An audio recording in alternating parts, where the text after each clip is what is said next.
So in the mechanism of organic reaction, we have discussed the first type of reaction, that is the substitution reaction, which can be of three types depending upon the type of the attacking reagent which substitute in the given organic compound. So we have three types of substitution reactions, which are free radical, second electrophilic, and third nucleophilic substitution reactions.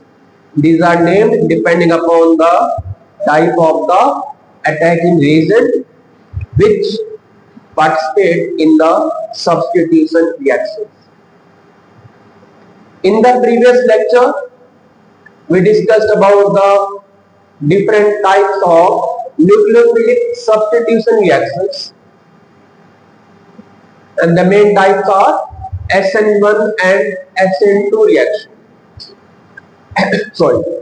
SN1 stands for substitution nucleophilic unimolecular reaction, and SN2 is substitution nucleophilic bimolecular reaction. We have discussed it in detail in the last three lectures about these topics. Today we will discuss the second type of the organic reaction, that is elimination reaction. So let's start with the elimination reaction. Take an example. If we have the carbon compound, and suppose here we have group A and here we have group B. So in case of elimination reaction, small molecules are eliminated and we have formation of corresponding alkene. तो alkene यहाँ पे क्या बनना चाहिए इस फॉर्मूले के हिसाब से, C double bond C, and small molecule जो एलिमिनेट करेगा वो इस केस में कौन है, वो एडीन है। तो आपने ध्यान दिया होगा कि इसमें एक्चुअली क्या हो रहा है, आप बता सकते हो? इसमें दो सिग्मा बॉन्ड टूट रहे हैं और एक सिग्मा और एक पाई बॉन्ड बन रहा है। यही हो रहा है इसमें, दो सिग्मा बॉन्ड टूटे और एक सिग्मा बॉन्ड बन रहा है और एक पाई बॉन्ड बन रहा है। तो फर्स्ट पॉइंट ये लिखो, two sigma bonds are broken and one sigma and one pi bonds are formed.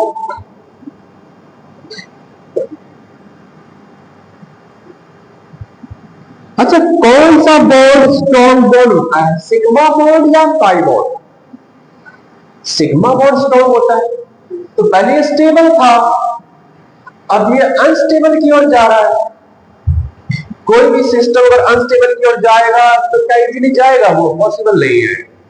मतलब हमें इसमें एक्स्ट्रा एनर्जी प्रोवाइड करनी पड़ेगी इस सिग्मा बॉन्ड को तोड़ने के लिए, जो पहले स्टेबल बॉन्ड था, और एक सिग्मा पाई बॉन्ड जो अनस्टेबल है उसको बनाने के लिए हमें हीट प्रोवाइड करनी पड़ेगी। इसलिए जितने भी एलिमिनेशन रिएक्शंस हैं, they are endothermic in nature, they are endothermic in nature. तो सेकंड पॉइंट इसमें, more stable bonds are broken,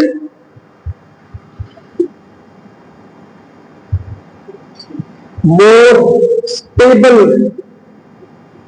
bonds are broken and less stable bonds are formed and less stable bonds are formed. मतलब ये कह सकते हैं कि यहां पर delta H enthalpy change should be greater than 0. That is process कैसा होगा? Process is endothermic in nature.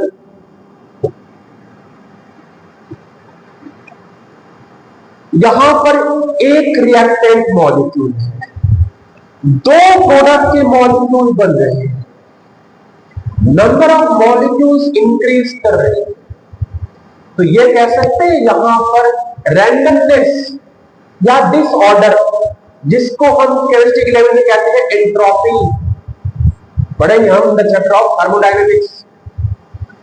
तो इस केस में एलिमिनेशन रिएक्शन में जो एंट्रोपी चेंज आती है वो भी पॉजिटिव आई.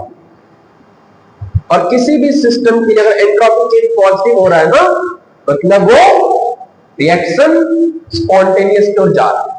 स्पॉन्टेनियस क्या होता है, इसको पता है? वो रिएक्शन जो खुद से हो सकते हो या फिर कब होंगे? Once they are initiated. आपने कमरे में बर्फ रख दिया, आप क्या और कुछ टाइम के बाद उसका रैंडमनेस बढ़ जाएगा, फैल जाएगा, वो डिसऑर्डर हो जाएगा. यहां पर एंट्रोपी चेंज आ रही है, एंट्रोपी पॉजिटिव पे जा रही है. आपके पास सपोज करो बर्निंग ऑफ कोल है. क्या कोल खुद से बर्न कर सकता है? पॉसिबल नहीं.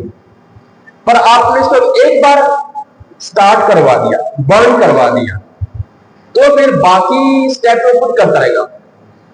एक बार बर्न हो गया तो it will produce CO2, H2O and large amount of heat and light energy. ठीक है? तो ये होते हैं स्पॉन्टेनियस प्रोसेस, जो खुद से हो सकते हो या फिर कब होंगे? जब वंस दे आर इनिशिएटेड. देखो स्टार्ट करो. तो अगर किसी प्रोसेस में एंट्रोपी चेंज की वजह पॉजिटिव आ रही है ना, तो ये मान लो प्रोसेस कैसा है? वो स्पॉन्टेनियस है, वो होना चाहेगा. हालांकि प्रोसेस कैसा है? एंडोथर्मिक है, पर प्रोसेस कैसा है? स्पॉन्टेनियस है. जैसा आपने बेटा एक हाइट से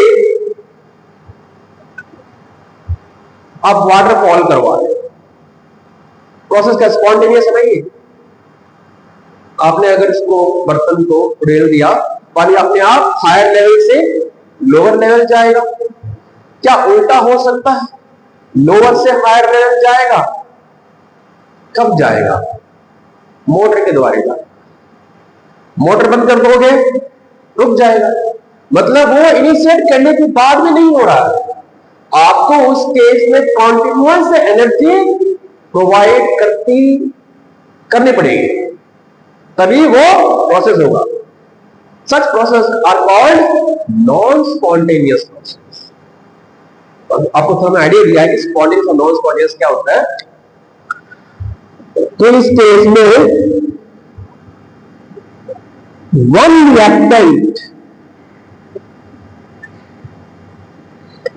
reactant molecule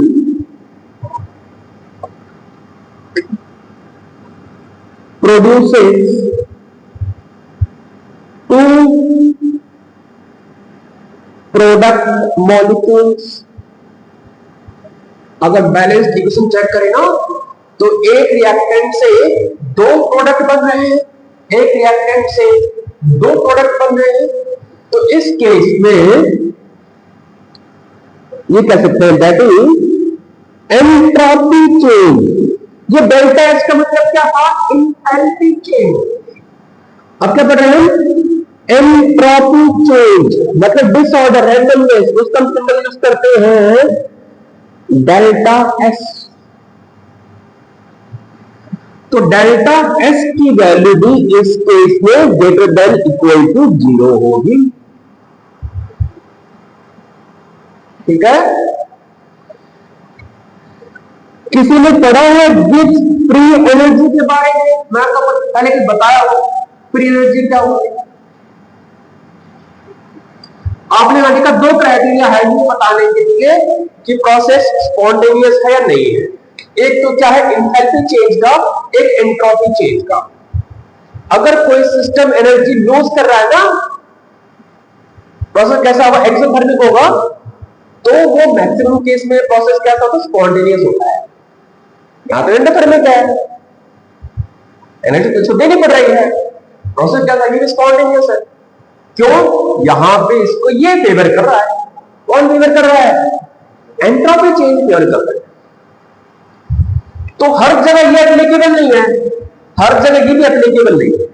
क्यों? अगर ठंड होगी बेटा, ठंड के मौसम में बर्फ, पानी से बर्फ बनता है ना, पानी में क्या है, रैंडमनेस ज्यादा है, बर्फ में रैंडमनेस कम है, डिसऑर्डर कम है, तो वहां पे एंट्रोपी चेंज क्या है, नेगेटिव में आ रही है। तो प्रोसेस कैसा है, वो स्पॉन्टेनियस है ना। तो हर जगह डेल्टा एस पॉजिटिव हो जरूरी नहीं है, हर जगह डेल्टा एच नेगेटिव हो वो जरूरी नहीं है। तुम कैसे पता करें एक प्रॉपर तरीके से कि प्रोसेस स्पॉन्टेनियस है या नहीं है? वो होता है Gibbs free energy change.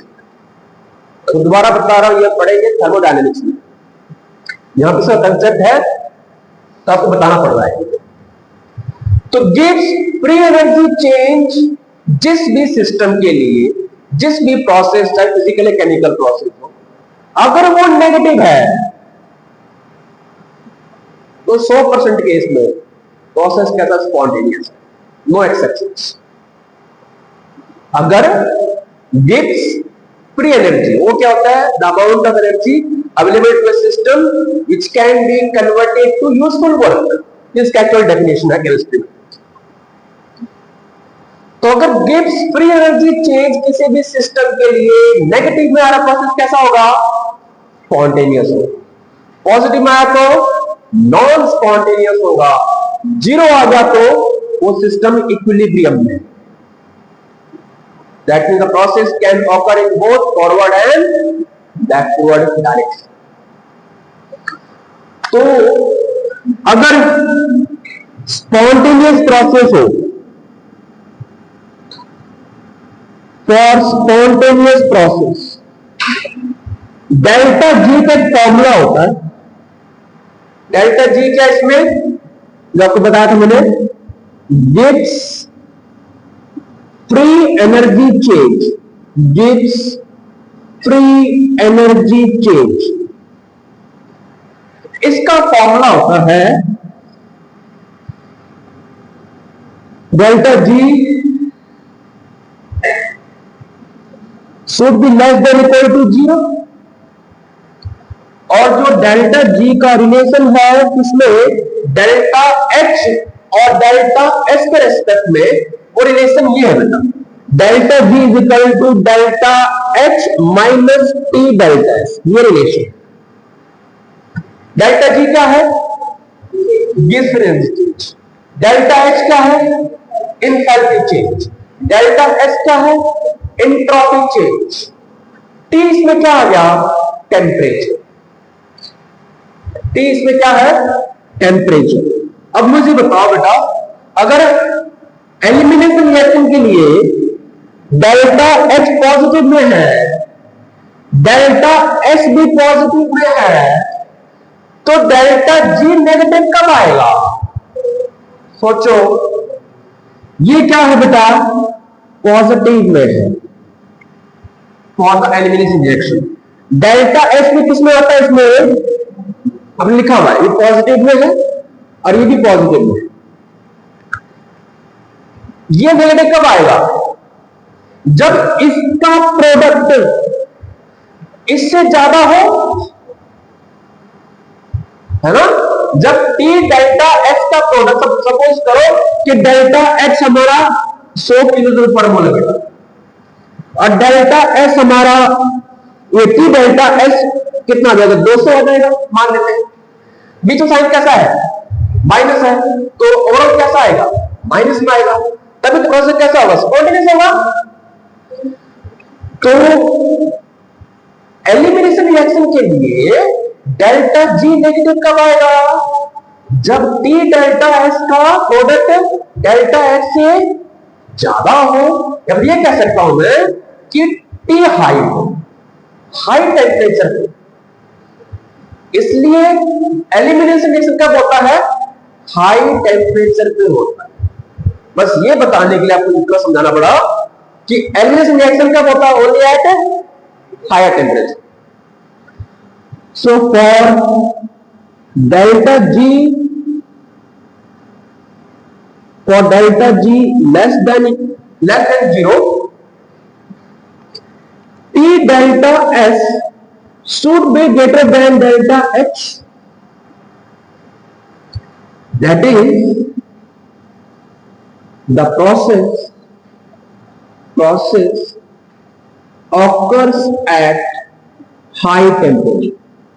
Process occurs at high temperature. ये हाई टेम्परेचर पे ही होगा।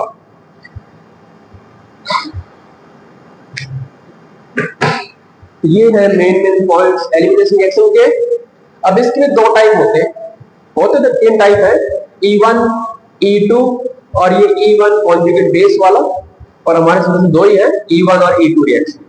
वैसे टेबल के फॉर्म में लिखेंगे, जल्दी हो जाएगा। पहले इसको उतार दो।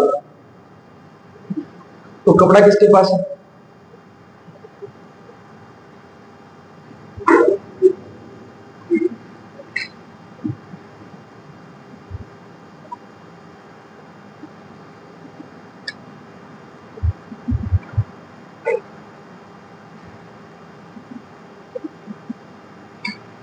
सबका हो गया,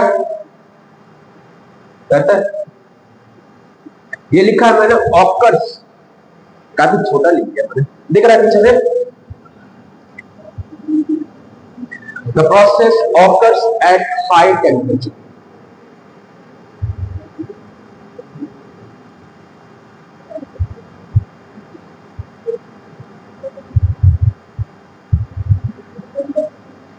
तो स्पॉन्टेनियस प्रोसेस में आप क्या चेक करोगे, ये हर जगह एप्लीकेबल नहीं है, ये हर जगह एप्लीकेबल नहीं है, और ये हर जगह एप्लीकेबल है। क्या, डेल्टा जी अगर वो नेगेटिव में है, लेस देन 0 है, प्रोसेस कैसा होगा, spontaneous.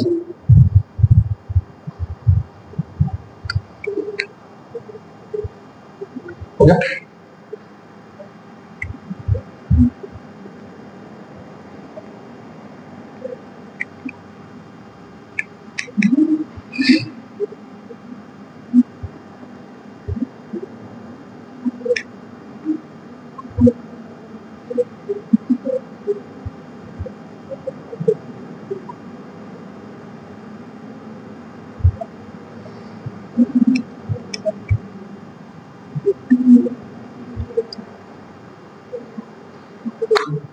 Types of elimination reactions में दो कॉलम कर लो, E1 एंड E2। इसको आप ऐसे लिख सकते हो, ऊपर 1 लिख लो या नीचे लिख लो, E2 रिएक्शन।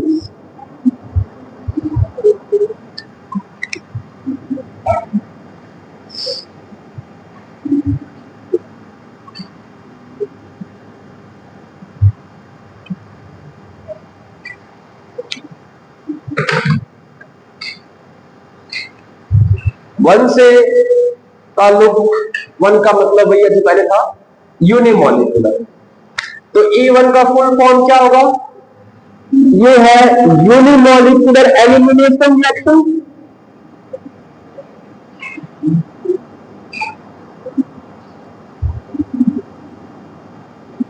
पॉइंट राइट कर लेते हैं। और ये है बाइमॉलिक्यूलर एलिमिनेशन रिएक्शन।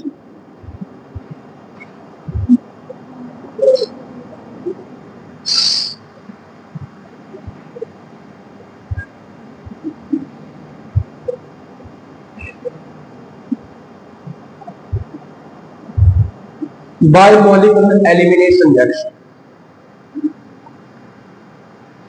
जैसे वहां पे SN1 में था ना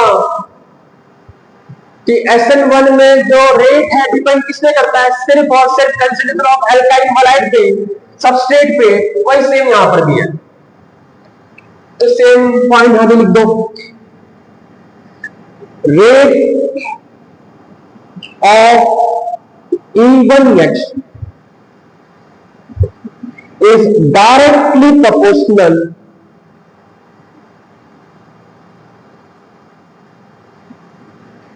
कैसे लिखना, depends upon the concentration of substrate only, depends upon the concentration of substrate only. Rate is directly proportional to concentration of substrate.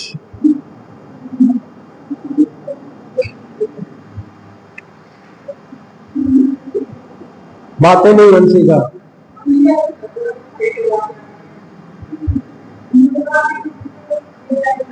आप ही की आवाज आ रही है, इसमें लिखिए rate of E2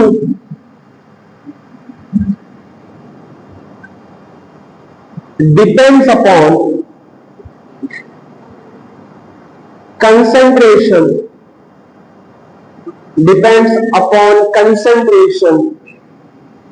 of both substrate। अच्छा, वहां पे SN2 में रेट डिपेंड किस पे कर रहा था, सबस्ट्रेट और, यहां पे सबस्ट्रेट और बेस लेना। अब बता कि न्यूक्लियोफाइल और बेस में क्या डिफरेंस था। न्यूक्लियोफाइल किससे बॉन्ड करता है, किसी भी एटम से सिवाय हाइड्रोजन से, और अगर बॉन्डिंग किससे हो जाए, हाइड्रोजन से, तो वो बेस है। दोनों का मेन रोल क्या है, अपना लोड पर डोनेट करना पॉजिटिव स्पीशीज को। तो यहां पे डिपेंड करता है सबस्ट्रेट पे और बेस पे।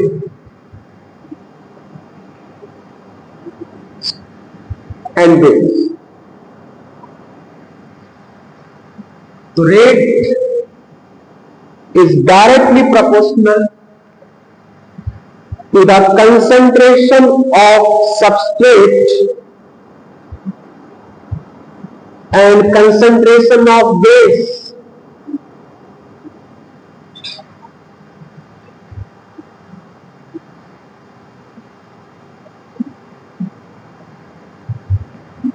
जैसे वहां था SN1 में वो 2 स्टेप में होता था, ये भी 2 स्टेप में होगा E1 भी। It is a 2 step reaction. It is a 2 step reaction. किसको याद है SN1 का पहला स्टेप क्या था, जहां भी वही सेम है। पहला स्टेप दोनों सेम है बेटा, SN1 और E1 में। सेकंड स्टेप में डिफरेंस है, वहां पे अटैक किसका होता है, न्यूक्लियोफाइल का, यहां अटैक किसका होगा, बेस का। यहां अटैक बेस का होगा। पहला स्टेप वही सेम है, फॉर्मेशन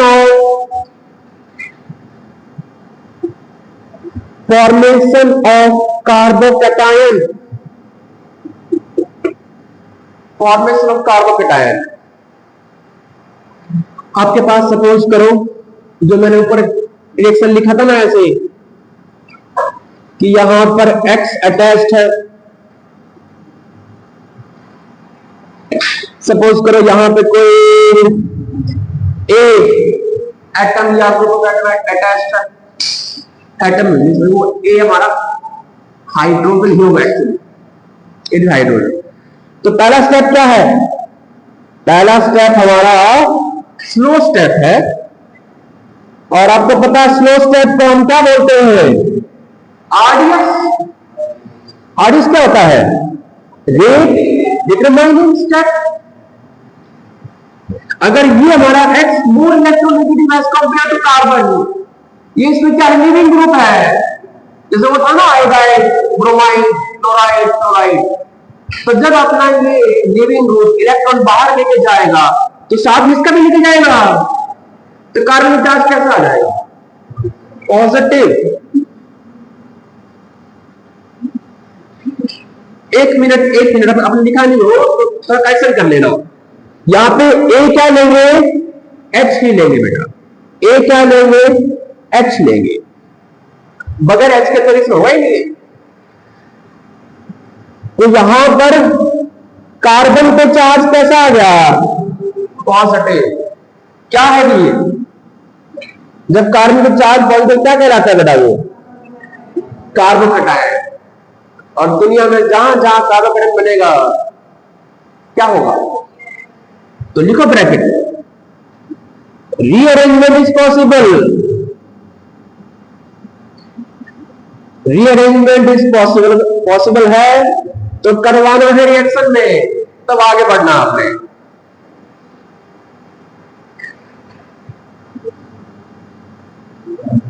उसका सेकंड स्टेप क्या था?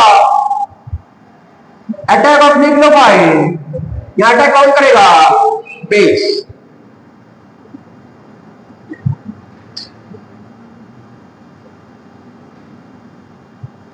अटैक ऑफ बेस क्या बनाने के लिए? To form alkene. एल्कीन बनेगा एलिमिनेशन रिएक्शन से।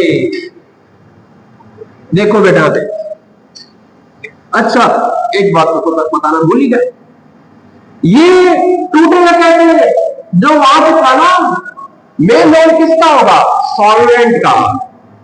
किसका रोल होगा? सॉल्वेंट कैसा था SN1 में? Polar protic solvent.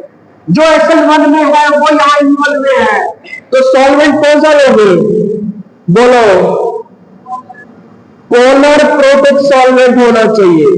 Polar protic solvent होना चाहिए जो कैटायन एनायन दोनों को सॉल्वेट कर दे। क्या लिख लेना? पोलर प्रोटिक सॉल्वेंट के प्रेजेंस में ही ये पहला स्टेप कार्बोकैटायन बनेगा। ठीक है? सेकंड स्टेप,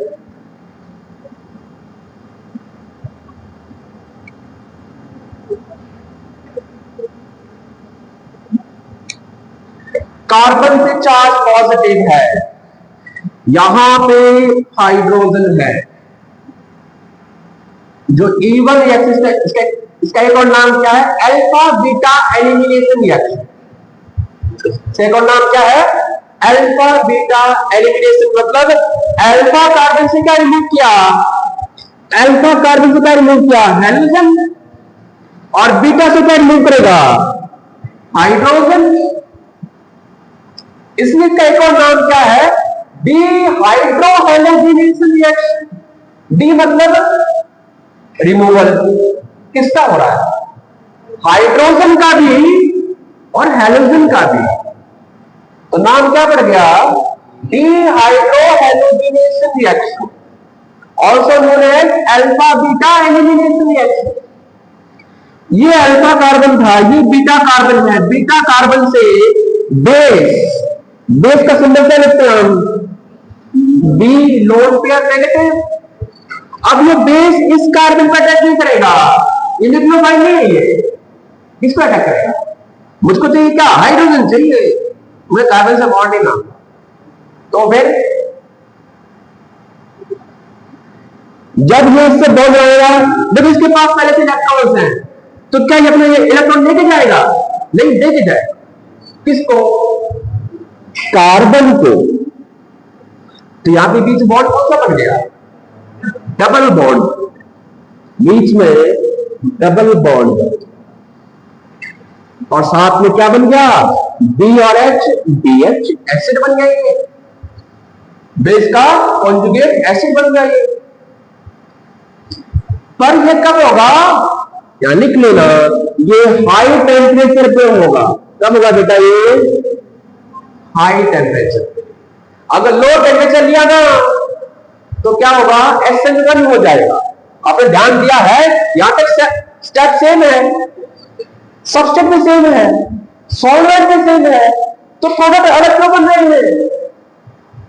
टेम्परेचर का डिफरेंस। अगर टेम्परेचर 20 से कम है तो SN1 फॉलो करेगा 20 डिग्री सेल्सियस से। बेटा ध्यान दे रहे बेटा आप, अगर टेम्परेचर 20 डिग्री से कम है तो SN1 फॉलो करेगा, 50 से ऊपर है तो E1 फॉलो करेगा, 20-50 के बीच में है तो दोनों बनेंगे। SN1 भी फॉलो करेगा, वो E1 भी फॉलो करेगा, इसमें एल्कीन भी बनेगा और उसमें न्यूक्लियोफिलिक सब्स्टिट्यूशन रिएक्शन प्रोडक्ट भी होगा। आया समझ में? इजी हो गया। तो यहां तक सेम था ना स्टेप, SN1 में और E1 में स्टेप सेम है। डिफरेंस कहां पे आ रहा है? वहां पे वाटर काम कर रहा था क्या? As a nucleophile. यहां पे वाटर काम क्या कर रहा है? As a base. ठीक है, समझ में आ रहा है? दोनों स्टेप क्लियर हो गए। यहां आ जाएंगे।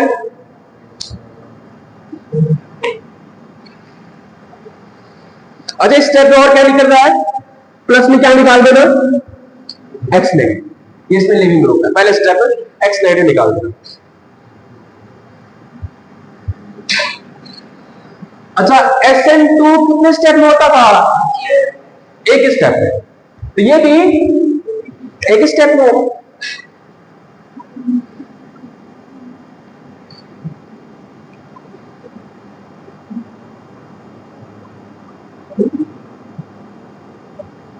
It is one step reaction.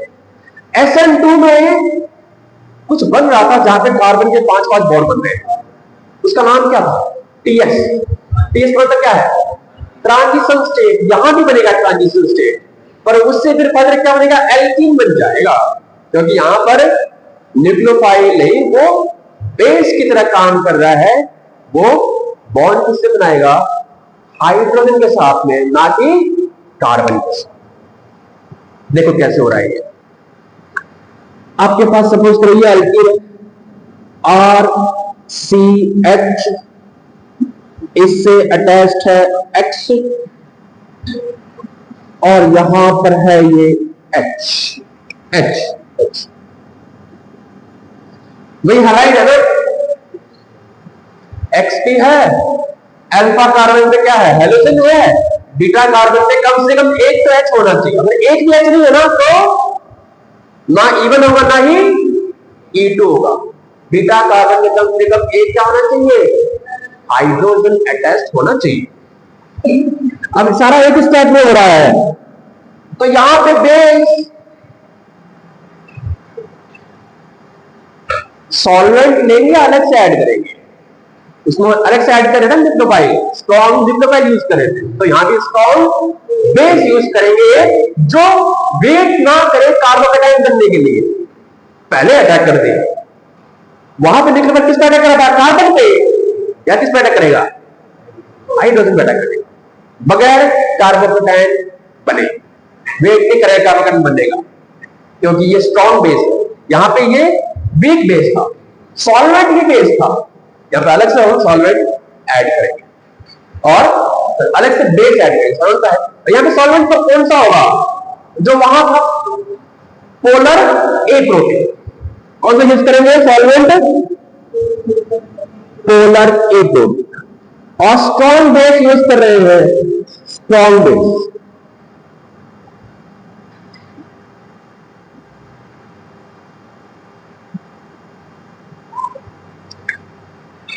थोड़ा और आपको अच्छे से समझाओ तो कैसे हो रहा है ये।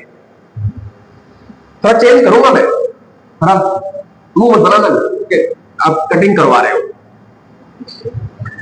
अगर पोलर प्रोटिक सॉल्वेंट है, अगर सब तुमने वाटर ले लिया बेटा, अगर मैं वाटर से करूं तो बता क्या बनेगा? अगर मैंने बेस को हटा के क्या ले लिया? वाटर ले लिया बेटा। वाटर में बेस वाला पार्ट कौन सा है? OH negative. उसको क्या चाहिए? H चाहिए। तो वाटर का OH किससे बनाएगा बॉन्ड? H के साथ में। तो यहां पे क्या बनेगा साथ में? By product.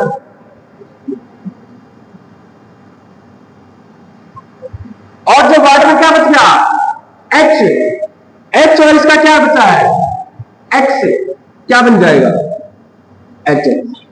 इसको आप चाहे मत लिखो ऐसे, आपको समझाने के लिए है। अगर वो वाटर लेते तो ये बनेगा, आप कैसे रहने दो, तो पहले तो ऐसे रहने दो। यहां आ जाओ, यहां पे हमने स्ट्रॉन्ग बेस यूज किया हुआ है। स्ट्रॉन्ग बेस में वीक बेस में क्या फर्क था? अगर वो नेगेटिव चार्ज वाला है तो स्ट्रॉन्ग बेस है वो।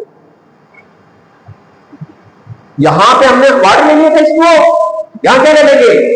ओवच ले लेंगे, या कुछ और ले लेंगे, आपको पता ही कौन कौन से लेने होते हैं। आपके पास एल्कोहलिक क्लोरेट है, एल्कोक्साइड आयन है, इथोक्साइड आयन है, टर्सरी ब्यूटोक्साइड आयन है, वो सारे स्ट्रॉन्ग बेस है, वो बात की बात है। प्लस समझ लो मैकेनिज्म क्या है इसका। ये बेस किस पे अटैक करेगा? बोलो बोलो। हाँ, ये बेस अटैक करेगा हाइड्रोजन पे। इसके पास इलेक्ट्रॉन है, इसके इलेक्ट्रॉन नहीं चाहिए, ये अपने इलेक्ट्रॉन किसको देके जाएगा? बोलो, आगे कार्बन को देके जाएगा। यहां पर कार्बन की वैलेंस बढ़ रही है। आपको पता है हालाइड का अच्छा नहीं ग्रुप है, ये बाहर निकलेगा। ये सब कुछ एक स्टेप में हो रहा है। ये अटैक कर रहा है, यहां डबल बॉन्ड बन गया, ये हालाइड या लिविंग ग्रुप बाहर निकल गया। जो बीच में बनता है ट्रांजिशन स्टेट, उसको बोलते हैं इस केस में बेबी एल्कीन। क्या बोलते हैं उसको हम? क्या ड्रॉ करते हैं तो कैसा बनेगा बेबी एल्कीन? RCH, यहां पे एक बॉन्ड पहले था ना, एक बॉन्ड और बन रहा है, ये बॉन्ड टूट रहा है, ये बॉन्ड भी टूट रहा है H के साथ में, और ये बॉन्ड बन रहा है किसके साथ में? सब कुछ एक स्टेप में हो रहा है। साथ में क्या टेस्ट है? CS। ये इसका ट्रांजिशन स्टेट है E1 का, और इसी को क्या बोलते हैं हम? एल्कीन बनने से पहले वो बेबी फॉर्म में है, एल्कीन बना रही है, बेबी एल्कीन। क्या नाम इसका? Baby alkene. अब बेबी को बड़ा करो, एल्कीन बनाओ, तो क्या बनेगा? RCH double bond CH2, base की बॉन्ड किसके साथ हुई है? तो क्या बनेगा? BH और साथ में X नेगेटिव। ये इसका मैकेनिज्म है। क्वेश्चंस, एग्जांपल्स हम बाद में करेंगे, आपको समझाने के लिए है ये कि ये दो स्टेप में होता है और ये एक स्टेप में होता है। वहां पे कार्बोकेटाइन बनता है, यहां पे कार्बोकेटाइन नहीं बन रहा है। यहां पे क्या बन रहा है? TS। TS क्या था? ट्रांजिशन स्टेट, और इसका नाम क्या है?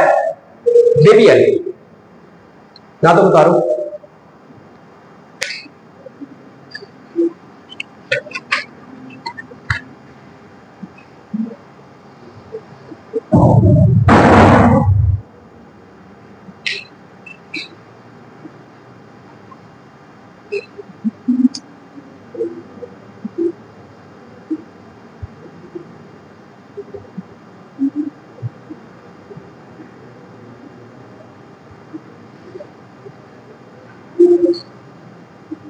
सोनम 15 मिनट का बैठना,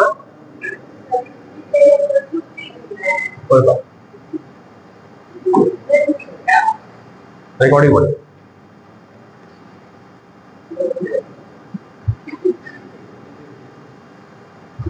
करें नेक्स्ट पॉइंट ऑफ डिफरेंसेस।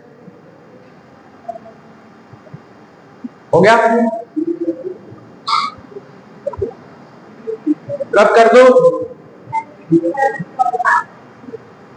दोनों स्टेप इसके और इसका सिंगल स्टेप क्लियर है ना? ठीक है, अच्छे बच्चों।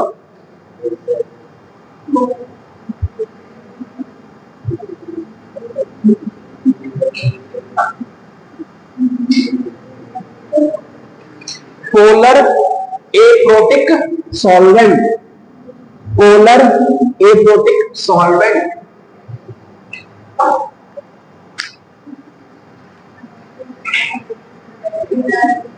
हो गया? कहता अभी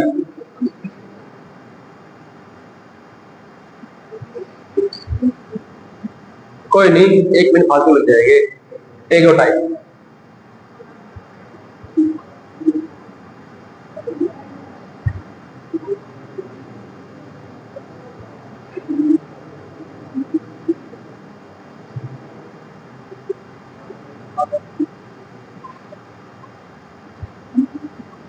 हो गया, कर दो आप।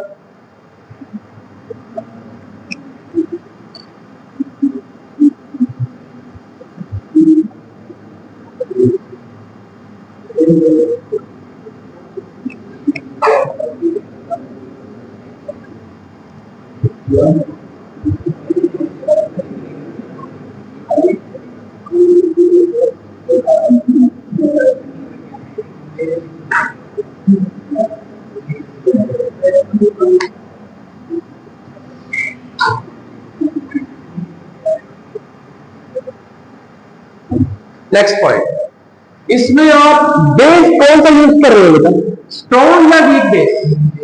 Weak base. और कितना अमाउंट होगा, लार्ज अमाउंट या स्मॉल अमाउंट में? Small, mild concentration and mild concentration, mild concentration लेंगे बेस का। यहां पे आप क्या लिख दोगे फिर बताइए, कौन सा बेस यूज करना है आपने? स्ट्रॉन्ग बेस लेंगे और क्या, high concentration, strong base and high concentration of this and high concentration of base.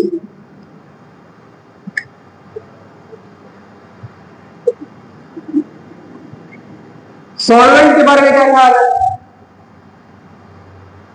Next में सॉल्वेंट करना है, सॉल्वेंट कर लेते पहले, बोलो। यहां पे सॉल्वेंट कैसा ले रहे हो, पोलर प्रोटिक या एप्रोटिक? पोलर प्रोटिक, जो एसएमएल में था वो यहां वन में है, polar protic solvent, polar protic solvent use करना है। यहां पे सॉल्वेंट कैसा होना चाहिए लीटर में, पोलर एप्रोटिक।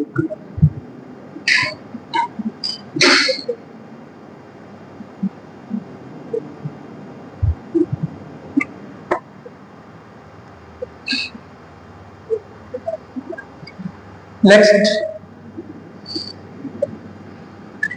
जो रेट है, रेट ऑफ इवन रिएक्शन, वो डिपेंड किस पे करेगा, स्टेबिलिटी ऑफ कार्बोकेटाइन।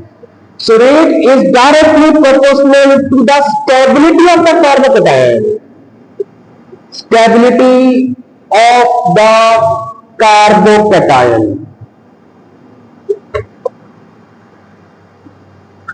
हेंस कौन सा हैलाइड फास्टर शो करेगा इवन रिएक्शन, प्राइमरी, सेकेंडरी या टर्सरी? तो टर्सरी एल्काइल हैलाइड। अगर हमारा एल्काइल हैलाइड सबस्ट्रेट है हमारा, हम बाद में पढ़ेंगे, अल्कोहल भी शो करता है एलिमिनेशन रिएक्शन, कौन ऐसा करेंगे बेटा? हम पहले तक कौन सा कर रहे हैं, एल्काइल हैलाइड का कर रहे हैं, एलिमिनेशन कर रहे हैं। तो इसमें फास्टर शो करेगा टर्सरी, उसके बाद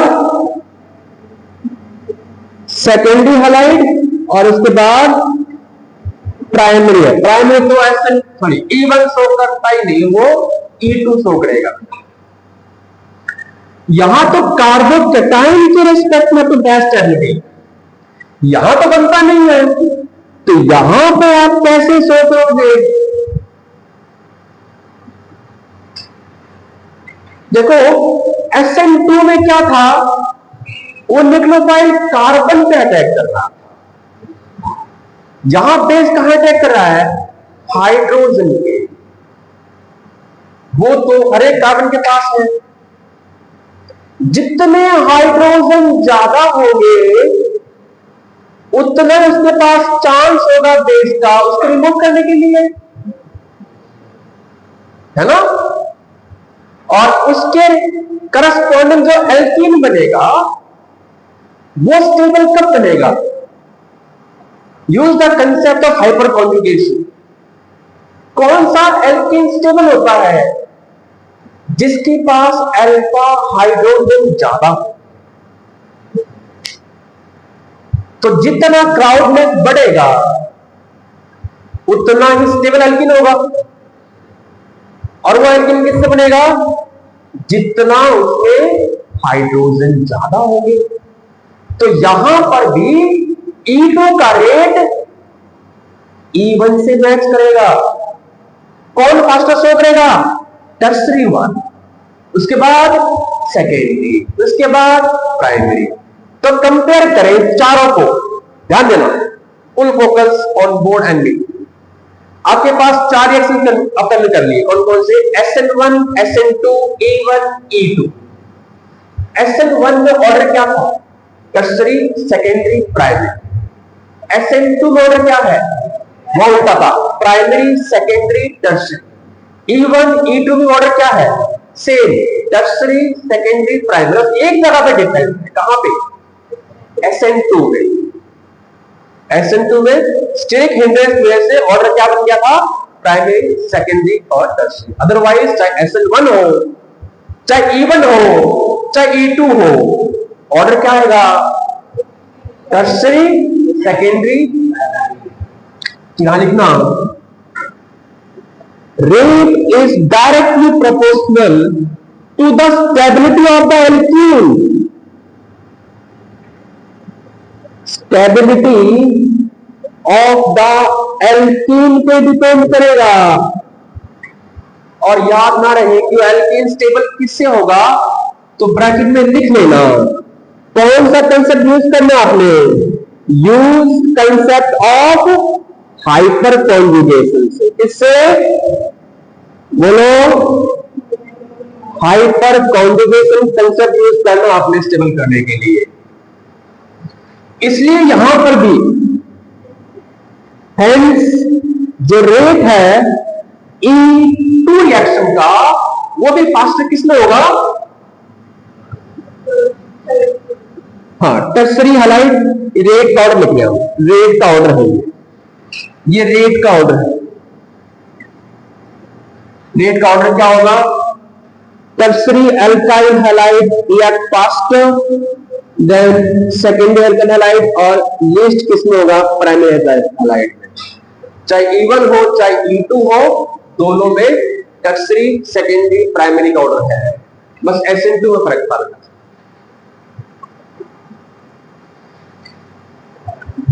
ठीक है। अगर एल्काइल सेम हो, हैलाइड चेंज कर दे, आयोडाइड, ब्रोमाइड, क्लोराइड, क्लोराइड लगाए, तो बताओ E1 और E2 का ऑर्डर क्या है? जो जितना अच्छा लिविंग ग्रुप उतना ही फास्टर रेट ऑफ E1 और E2 रिएक्शन। तो जो SN1 में था, जो SN2 में था, वही E1 में है, वही E2 में है। कौन सा अच्छा लिविंग ग्रुप है? आयोडाइड। उसके बाद ब्रोमाइड है, फिर क्लोराइड है, फिर फ्लोराइड है। तो नेक्स्ट पॉइंट करना, रेट ऑफ E1 किसके रेस्पेक्ट कर रहे हैं? हैलाइड के रेस्पेक्ट में। तो alkyl iodide react faster than alkyl bromide, उससे स्लो करेगा एल्काइल क्लोराइड, और स्लोअर किसमें होगा? Alkyl chloride. ये E1 का रेट हो गया। E2 का रेट सेम होगा, क्योंकि लिविंग ग्रुप अच्छा होना चाहिए। RBr, फिर RCl है, और फिर RF। ठीक है। यहां पर इंटरमीडिएट क्या बन रहा था? E1 में कार्बोकेटायन, और वहां पर रीअरेंजमेंट पॉसिबल है। इसमें कुछ बनता है इंटरमीडिएट में, तो ये लिख लो, carbocation is the intermediate, carbocation is the intermediate and hence rearrangement occurs, rearrangement reaction occurs. इसमें क्या लिखोगे? E2 में नो इंटरमीडिएट,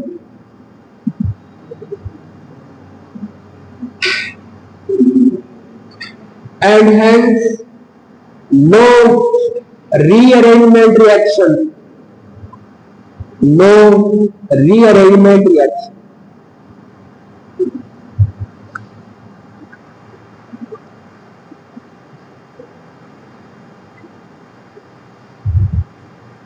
ठीक है, एक पॉइंट और लिख लो जो यहां लिखवाया था, ऑर्डर ऑफ रिएक्शन। ये ऑर्डर क्या है? केमिकल काइनेटिक्स का वर्ड है बेटा, ये ऑर्डर ऑफ रिएक्शन। कितना इसका ऑर्डर ऑफ रिएक्शन? 1 है, क्योंकि ये सिर्फ और सिर्फ एल्काइल हैलाइड या सबस्ट्रेट के कंसंट्रेशन पे डिपेंड करता है, और इसका ऑर्डर ऑफ रिएक्शन कितना हो जाएगा? 2। इसलिए इसका नाम क्या है? बाइमोलिक्यूलर है ये, इसका ऑर्डर ऑफ रिएक्शन 2 है। हालांकि दोनों वर्ड में डिफरेंस होता है, मॉलिक्यूलरिटी और ऑर्डर में, पर यहां पे हम ऐसे यूज कर रहे हैं।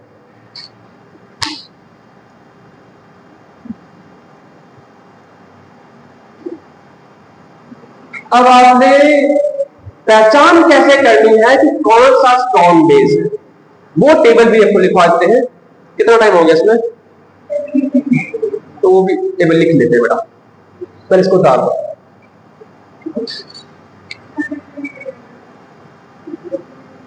बस 5 मिनट।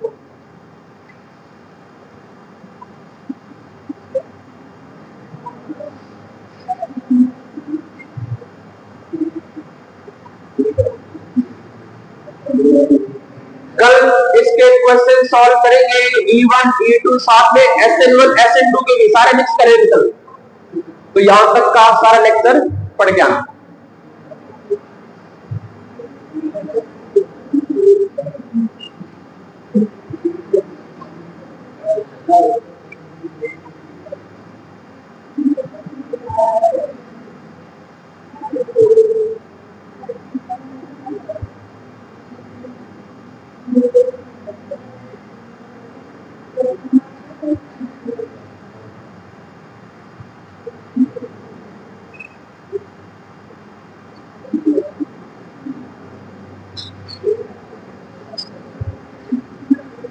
कहे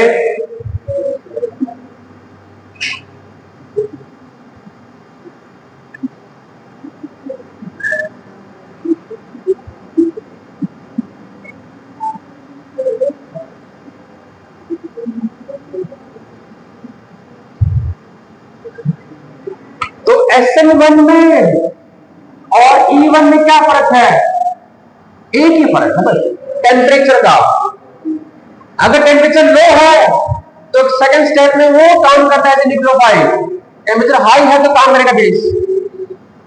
यहां भी टेम्परेचर का ही डिफरेंस है, E1 हो चाहे E2 हो, SN1 हो SN2 हो। क्या चेक करना है? पहले टेम्परेचर चेक करने का, फिर आगे बढ़ना। ठीक है, अगर 20 से कम है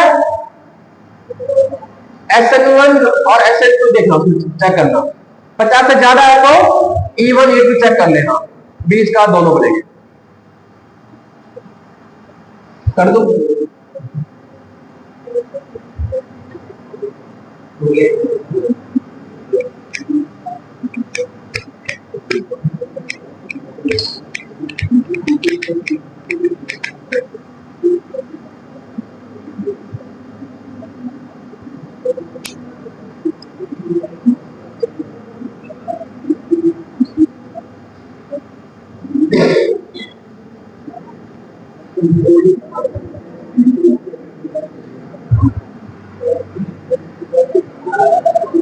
देखो स्ट्रॉन्ग बेस आपने कौन कौन से चेक कर ले।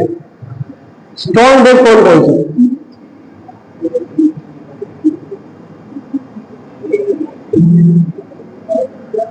Strong base,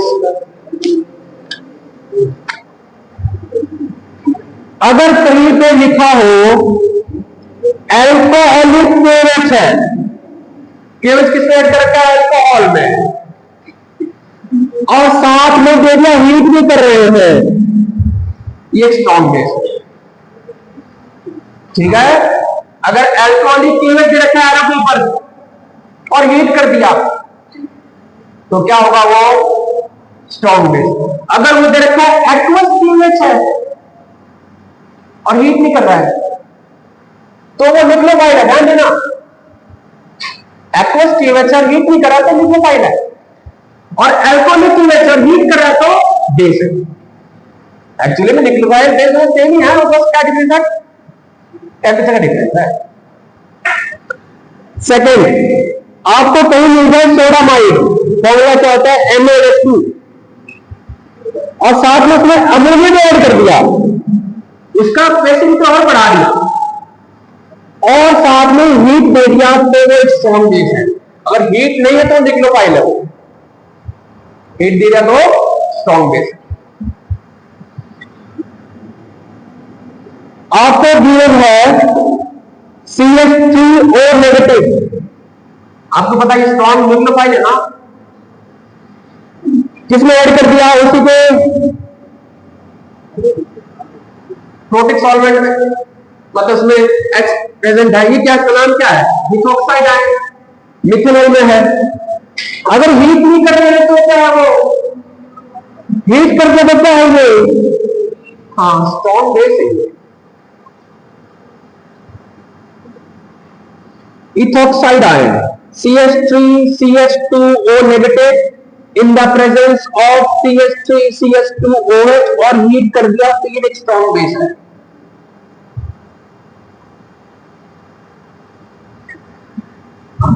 tertiary butoxide ion, अगर मैं ना लिखूं तो अभी क्या करेंगे बेटा? लिख देगा मैं, फिर आप कंफ्यूज कर देंगे। यहां पे CH3 है, यहां क्या पेनेंट है? CH3 है, यहां क्या पेनेंट है? CH3 है, यहां पे बीच में क्या आएगा? C है। इसका नाम क्या है? Tertiary butoxide ion. क्या नाम है? Tertiary butoxide ion in the presence of tertiary butanol, tertiary butyl alcohol, tertiary butyl alcohol. उसका स्ट्रक्चर बेटा ये होगा, ये है टर्शियरी ब्यूटाइल अल्कोहल। ये एक स्ट्रॉन्ग बेस है, स्ट्रॉन्ग न्यूक्लियोफाइल है, हीट कर दिया तो ये एक स्ट्रॉन्ग बेस है। इसमें आपने ये पॉइंट और ऐड करना है, जो पहले के चार है जो यहां लिखे, पहले के चार क्या बनाते हैं बेटा? ये कौन बताएगा जिसने पहले पढ़ रखा हो? ये बनाते हैं सेजेक प्रोडक्ट, ये बनाते हैं सेजेक प्रोडक्ट या सेजेक एल्कीन बनाते हैं। अभी सेजेक एल्कीन क्या होता है? मोर stable alkene intermediate product.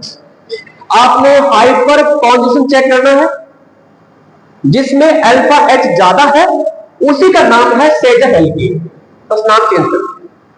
More stable alkene का अब नाम क्या बोलेंगे? सेजेक एल्कीन।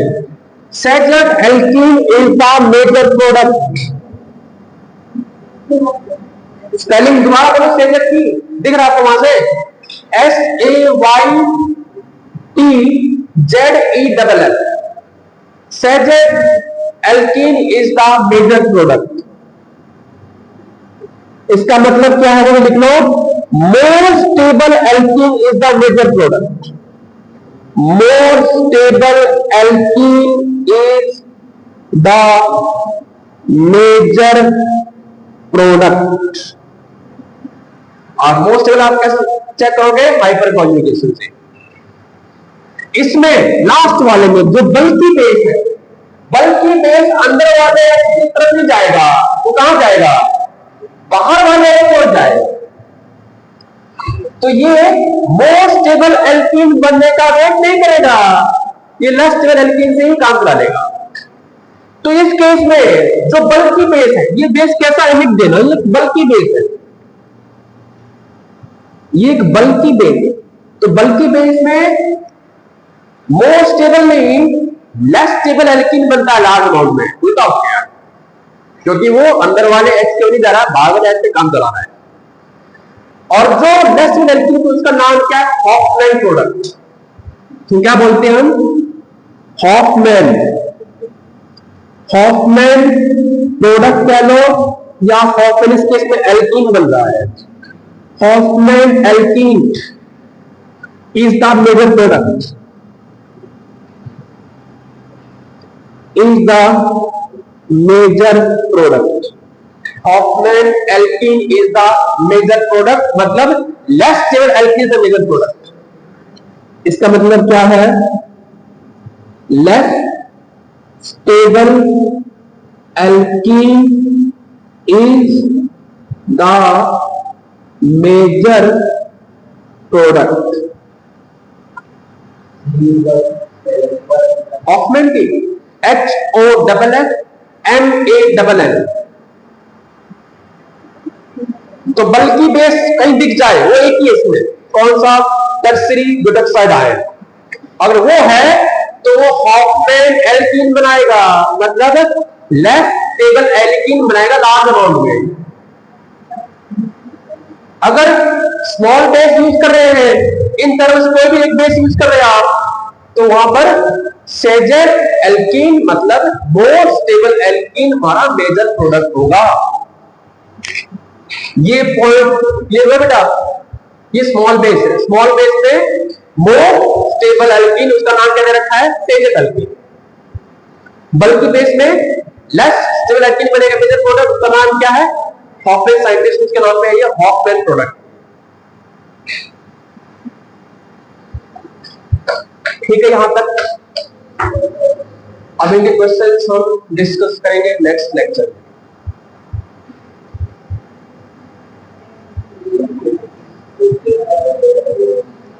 हाँ बंद कर सकते।